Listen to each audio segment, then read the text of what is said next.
ಇನ್ನೊಂದು ವಿಚಾರ ಏನಂತಂದ್ರೆ ಚೈತ್ರ ಅವರು ನಿಮ್ ಜೊತೆಗೆ ಮಾತ್ರ ಸಿಕ್ಕಾಬಟ್ಟೆ ಆ ಒಂದು ಕ್ಲೋಸ್ ಬಾಂಡಿಂಗ್ ಅನ್ನ ಬೆಳೆಸ್ಕೊಂಡಿದ್ದು. ಬಟ್ ಲಾಸ್ಟ್ ವೀಕ್ ಪಂಚಾಯತಿಲಿ ಸಿಕ್ಕಾಬಟ್ಟೆ ತರಾಟೆಗೆ ತೆಗೆದುಕೊಂಡ್ರು ಅವ್ರನ್ನ ಸುದೀಪ್ ಅವರು. ಅಂದ್ರೆ ಅವ್ರು ತುಂಬಾ ಸುಳ್ಳು ಹೇಳ್ತಾರೆ ಅನ್ನೋದು ಎವಿಡೆಂಟ್ ಆಗಿ ಗೊತ್ತಾಗ್ತಾ ಇತ್ತು. ಹೊರಗಡೆಯಿಂದ ಎಷ್ಟೊಂದು ವಿಷಯ ಬಂತು ಅಂತ ಹೇಳ್ತಾ ಇದ್ರು. ಬಟ್ ಅದು ನಾನು ಹೇಳೇ ಇಲ್ಲ ಅಂತೆಲ್ಲ ಹೇಳಿದ್ರು. ಲಾಸ್ಟಿಗೆ ಸಾರಿ ಕೂಡ ಕೇಳಿದ್ರು. ಎಲ್ಲೋ ಒಂದ್ ಕಡೆ ಅವ್ರು ಬಹುಶಃ ಇರ್ತಿದ್ರೆ, ನೀವು ಉಳ್ಕೊಂಡಿರ್ತಿದ್ರೆ ಅವ್ರ ಜೊತೆಗೆ ನಿಮ್ಮ ಫ್ರೆಂಡ್ಶಿಪ್ ತುಂಬಾ ಇನ್ನೂ ನೆಗೆಟಿವ್ ಆಗಿ ಕಾಣ್ತಾ ಇತ್ತಾ ಅನ್ನುವಂತಹ ಭಾವನೆ ಕೂಡ ಇದೆ ಪ್ರೇಕ್ಷಕರಿಗೆ.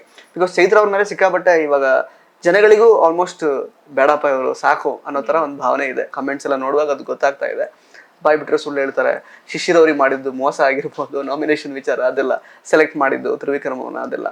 ಸೊ ನಿಮಗೆ ಅದು ಯಾವ್ದು ಗೊತ್ತಾಗ್ಲಿಲ್ಲ ಅವ್ರದ್ದು ಬೇರೆ ಮುಖ ಹೇಗೆ ಅಂತ? ಬಿಗ್ ಬಾಸ್ ಮನೇಲಿ ಏನಾಗುತ್ತೆ ಅಂದ್ರೆ ಅಷ್ಟು ದೊಡ್ಡ ಮನೆಯಲ್ಲಿ ನೀವು ಎಲ್ಲಾನು ನೋಡ್ತೀರಾ, ಎಲ್ಲಾನು ಕ್ಯಾಮ್ರಾ ಕ್ಯಾಪ್ಚರ್ ಮಾಡ್ತಿರುತ್ತೆ. ನಮಗೆ ನಮ್ ಕಣ್ಣಲ್ಲಿ ಏನ್ ನೋಡಿರ್ತೀವಿ ನಮ್ಗೆ ಅದೇ ಸತ್ಯ ಅಂತ ನಾವು ನಂಬಿರ್ತೀವಿ. ಅಲ್ಲಿ ಏನ್ ಈಗ ನಾನಿದ್ದಾಗ 13 ಜನ ಏನಿದ್ರು ನನ್ ಕಣ್ ಮುಂದೆ ಏನ್ ನಡೀತಿರುತ್ತೆ ಅದಷ್ಟೇ ನನಗೆ ಗೊತ್ತಿರುತ್ತೆ. ಕನ್ಫೆಷನ್ ರೂಮ್ ಅಲ್ಲಿ ಏನಾಗುತ್ತೆ ಗೊತ್ತಿಲ್ಲ, ಆಕ್ಟಿವಿಟಿ ರೂಮ್ ಹೋದಾಗ ಏನಾಗಿರುತ್ತೆ ಗೊತ್ತಿಲ್ಲ.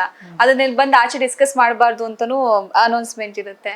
ಅಂದ್ರೆ ಯಾರ ಬಳಿ ಚರ್ಚಿಸುವಂತಿಲ್ಲ ಅನ್ನೋದಿರುತ್ತೆ. ಅಂಡ್ ನಾನ್ ಇಲ್ಲಿ ಹಾಲ್ ಅಲ್ಲಿ ಇದ್ದಾಗ ಆಚೆ ಗಾರ್ಡನ್ ಏರಿಯಾದಲ್ಲಿ ಯಾರ ಜೊತೆನೋ ಜಗಳ ಆಗಿರ್ಬೋದು, ಏನೋ ಆರ್ಗ್ಯುಮೆಂಟ್ಸ್ ಇರ್ಬೋದು, ಅಥವಾ ಅಲ್ಲೆಲ್ಲೋ ಮಾತುಕತೆ, ಅದ್ಯಾವುದು ನನಗೆ ಗೊತ್ತಿರಲ್ಲ. ಸದ್ಗುರು ಆಯುರ್ವೇದ ಗ್ರಾಮ್ ಫ್ಲೋರ್ ಸೋಪ್ ನನ್ ಬ್ಯೂಟಿ ಪಾರ್ಟ್ನರ್. ಪರಿಶುದ್ಧ ಕಡಲೆ ಹಿಟ್ಟಿನಿಂದ ತಯಾರಾಗಿದೆ. ಸದ್ಗುರು ಆಯುರ್ವೇದ ಗ್ರಾಮ್ ಫ್ಲೋರ್ ಸೋಪ್. ನನ್ನ ಜೊತೆ ಯಾವ ಪರ್ಸನಾಲಿಟಿ ಇರುತ್ತೆ ಅದನ್ನ ಮಾತ್ರ ನಾನು ನಂಬೋಳು. ನಾನು ಏನಂತಂದ್ರೆ ನನಗೆ ಪ್ರೀತಿ ಕೊಟ್ರೆ 100% ಪ್ರೀತಿ ಕೊಟ್ಬಿಡ್ತೀನಿ. ನಾನು ನಂಬ್ತೀನಿ, ನಾನು ಎಲ್ಲದನ್ನು ನಂಬ್ತೀನಿ. ಅದು ಒಳ್ಳೆ ನೇಚರ ಅಥವಾ ಆತರ ಇರಬಾರ್ದ ನನಗೆ ಗೊತ್ತಿಲ್ಲ.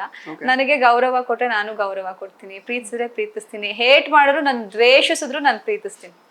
ನಾನು ಆ ಕ್ಯಾಟಗರಿ ಇರೋ ಹುಡುಗಿ. ಹಂಗಿರ್ಬೇಕಾದ್ರೆ ಚೈತ್ರ ನನಗೆ ಎಕ್ಸ್ಟ್ರಾ ಕಾಳಜಿ ಕೊಡ್ತಾ ಇದ್ರು. ನನಗೇನ್ ಅನಿಸ್ತಿತ್ತು, ಎಲ್ಲಾರ ಜೊತೆಗೂ ಜಗಳ ಆಡ್ತಾಳೆ, ಎಲ್ಲಾರ ಜೊತೆನೂ ಕೂಗಾಡ್ತಾಳೆ. ನಾನು ಅನುಷಾ ಅಂತ ಬಂದಾಗ ಅವಳಿಗೊಂದು ಪ್ರೀತಿ ಇತ್ತು ನನ್ನ ಮೇಲೆ, ಅದ್ ನಂಗೆ ಕಾಣಿಸ್ತಾ ಇತ್ತು.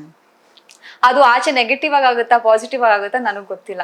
ನನ್ನೊಂದು ವ್ಯಕ್ತಿ ತುಂಬಾ ರೆಸ್ಪೆಕ್ಟ್ ಮಾಡ್ತಿದ್ದಾರೆ, ಒಂದು ಪ್ರೀತಿ ತೋರಿಸ್ತಿದ್ದಾರೆ. ಅಂಡ್ ಅವಳಿಗೆ ಕ್ಲಾರಿಟಿ ಇದೆ ಏನ್ ಮಾಡ್ಬೇಕು ಅಂತ. ಶಿ ಇಸ್ ವೆರಿ ಬ್ರಿಲಿಯಂಟ್, ತುಂಬಾ ಇಂಟೆಲಿಜೆನ್ಸ್ ಇರೋ ಹುಡುಗಿ, ಅಷ್ಟು ಮಾತಾಡೋ ಹುಡುಗಿ. ನನ್ನ ಹತ್ರ ಬಂದ್ಬಿಟ್ಟು ನಾನು ಮಾಡಿ ಸರಿನಾ ತಪ್ಪಾ ನಂಗೆ ಗೊತ್ತಾಗ್ತಿಲ್ಲ ಅಂತ ಬಂದು ಅಳ್ತಾಳೆ ನನ್ನ ಶೋಲ್ಡರ್ ಮೇಲೆ ಅಂದಾಗ ನನ್ನ ನಂಬಿದಾಳೆ. ಆ ನಂಬಿಕೆ ನಾನು ಉಳಿಸ್ಕೋಬೇಕು. ನಂಗೆ ಗೊತ್ತಿಲ್ಲ ಅವಳು ಬೇರೆಯವ್ರಿಗೆ ಕೆಟ್ಟವಳು ಇರ್ಬೋದು, ನನಗ್ ಒಳ್ಳೆವಳು, ನನ್ನನ್ನು ಕೇರ್ ಮಾಡಿದಾಳೆ. ನಾನು ಆಚೆ ಅದನ್ನ ತಪ್ಪಾಗಾದ್ರೂ ತಿಳ್ಕೊಂಡ್ಲಿ, ನನ್ನನ್ನು ನಂಬಿರೋ ಒಂದು ವ್ಯಕ್ತಿ ಕೈ ಬಿಡೋದು ನನಗೆ ಇಷ್ಟ ಆಗಲ್ಲ. ಸೊ ನಾನು ಅದೇ ಒಂದು ಕಾಳಜಿನ ಅವಳ ಮೇಲೆ ತೋರಿಸ್ತೀನಿ.